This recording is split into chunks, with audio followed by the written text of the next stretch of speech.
Chers conquérants de la vie en pleine forme, bonjour, donc c'est Carole, aujourd'hui donc en compagnie du docteur Seznec. Bonjour Jean-Christophe. Bonjour Carole. Alors c'est un contexte un peu particulier aujourd'hui puisque vous êtes, je vous interviewe, mais vous êtes aussi aujourd'hui l'organisateur donc d'un événement, un colloque sur les thérapies ACT que vous organisez avec l'association. L'association francophone de sciences contextuelles et comportementales, Oui. en partenariat avec la faculté Paris 8 et le laboratoire de psychologie représenté par Marie-Carmen Castillo. Alors ça se déroule sur 2 jours, donc il y avait également donc tout un événement qui était hier ouvert au public gratuitement. Tout à fait, il y a 2 temps, il y a eu un colloque plus général autour de la question est-ce que les thérapies de troisième vague qui sont nouvelles sont une révolution, qu'est-ce qu'elles apportent dans la prise en charge psychothérapeutique.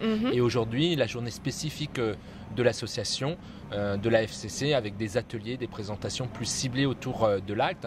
Et j'ai tenu dans la manière d'organiser ce colloque que celui-ci soit proche de nos valeurs et de mes valeurs. Et mes valeurs, c'est l'insimplicité et le partage. Et je suis très heureux d'avoir pu proposer une journée gratuite le premier jour et puis pas très onéreuse le deuxième jour. Je suis vraiment très heureuse de vous aider aussi à avoir cette visibilité en vous interviewant. Et merci pour tous les partages parce que c'est vraiment, je confirme, une journée qui est très très riche, qui sera répétée, j'imagine ? On va essayer de la répéter, après c'est beaucoup d'organisation, mais j'ai plein d'idées et j'espère qu'on va pouvoir le réaliser. Voilà, donc pour les abonnés qui sont intéressés, vous avez un site internet également, donc on le mettra en référence sous la vidéo.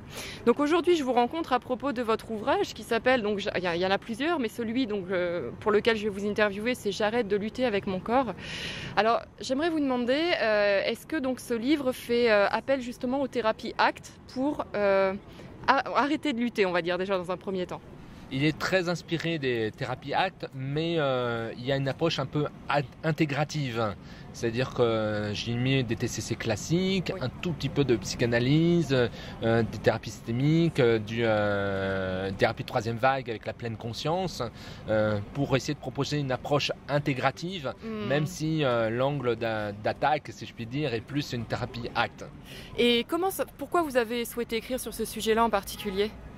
Parce que j'observe chez mes patients qui sont en lutte avec leur corps sur différentes manières, que ce soit à travers le poids, la volonté de transformer son corps, la chirurgie esthétique, le tatouage, les régimes à répétition, les régimes au travail. Et je les voyais englués dans cette lutte et la recherche de solutions qu'ils trouvent, c'est des solutions autour du corps, alors que probablement le corps n'est que le bouc émissaire de la difficulté à résoudre leurs problèmes existentiels et avoir une bonne gestion de leurs émotions.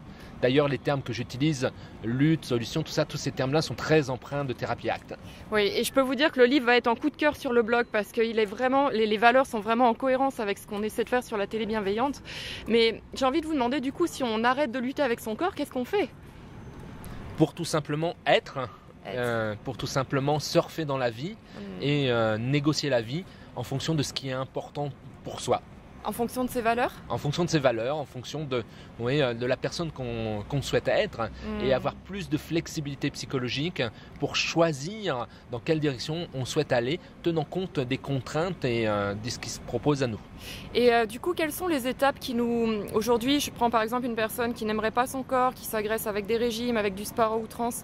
Quelles sont les étapes à traverser vers l'acceptation de soi ? D'abord, d'accueillir ce qu'on est. Ce qu'on est, ce n'est pas grave. Ce qui est grave, c'est ce qu'on en fait.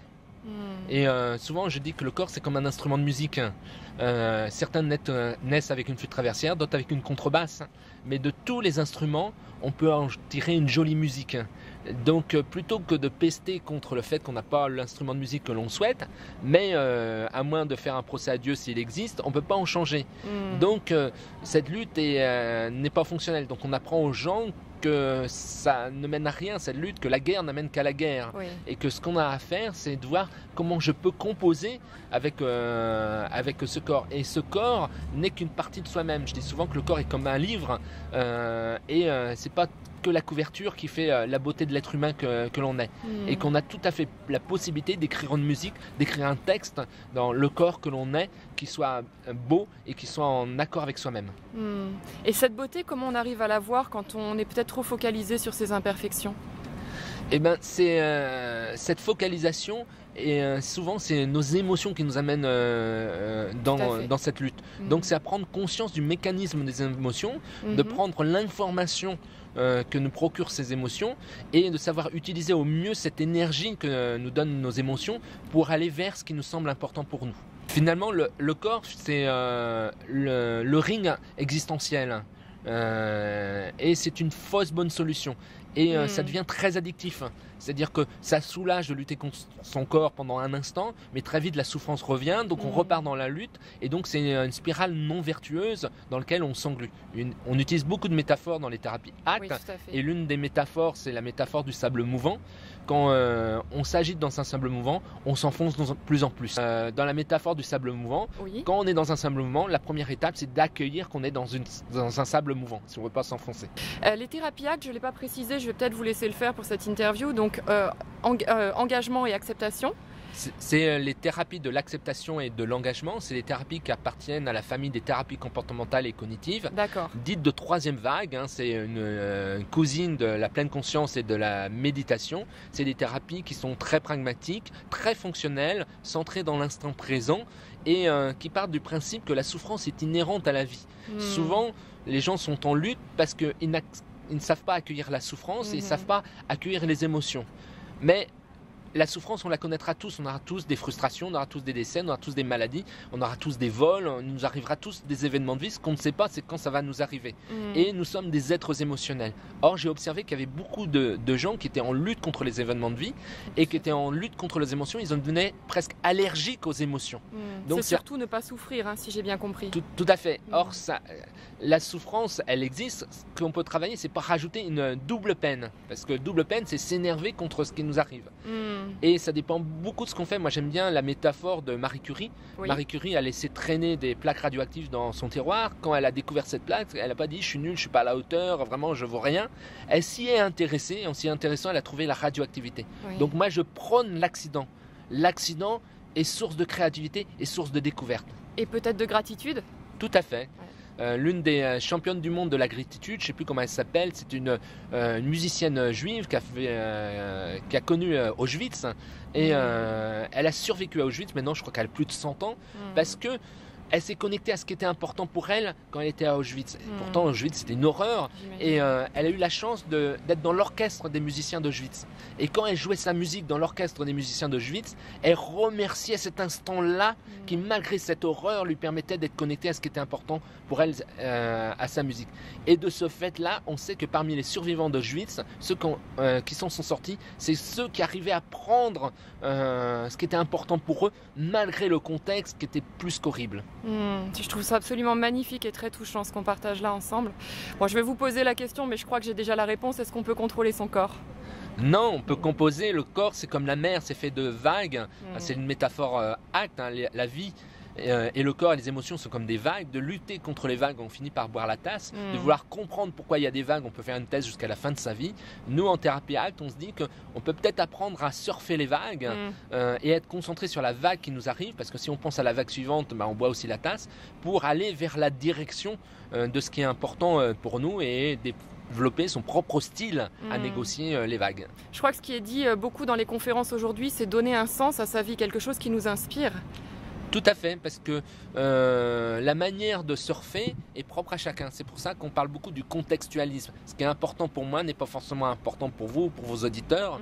C'est à chacun de dire, mais en quoi c'est important pour moi et définir qu'est-ce qui est important pour moi. Donc il n'y a pas une direction, il n'y a pas une bonne direction, il y a sa direction. Oui, c'est ce qu'on ressent à l'intérieur qui va être notre guide au final. Oui, et finalement quand on arrive à canaliser le volcan émotionnel, finalement c'est une très bonne boussole parce que les émotions vont plus vite que notre raisonnement. Et quand on arrive à se connecter à notre ventre, ça nous indique les bonnes directions. C'est tout ce qu'a découvert le neurologue Damasio qui a montré que grâce aux marqueurs somatiques, on arrive à réfléchir beaucoup plus vite. Et finalement, en sentant ce que nous raconte notre ventre, il nous dit dans quelle direction on peut aller. Le problème, c'est que cette boussole émotionnelle est dans le plexus. Et le plexus est à quelques centimètres de l'estomac. Et souvent, on se mélange dans l'attribution de l'information. Ce qui fait qu'on résout le problème émotionnel au niveau de l'estomac, alors que ça vient de notre centre émotionnel où on n'arrive pas à lui laisser la place suffisante. Donc c'est ce travail-là qu'il y a à faire quand on ne veut pas être en lutte avec son corps, c'est laisser toute la place à nos émotions dans notre ventre pour pas que celles-ci montent à notre tête et nous vendent plein de pensées dysfonctionnantes comme quoi on n'est pas à la hauteur, qu'on est trop grosse, qu'il y a ceci, qu'il y a cela.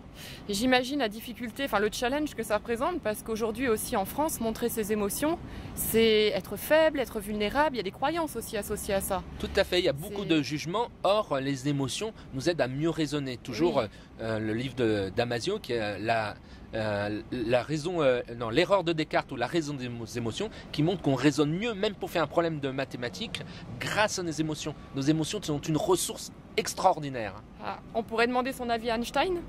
Tout à fait, probablement qu'il a raisonné grâce à ses émotions, hein, parce que ça va beaucoup plus vite. Et puis on paye des tickets pour aller à Disney, pour aller au Grand 8, et on n'arrive pas à profiter du plaisir de la vie.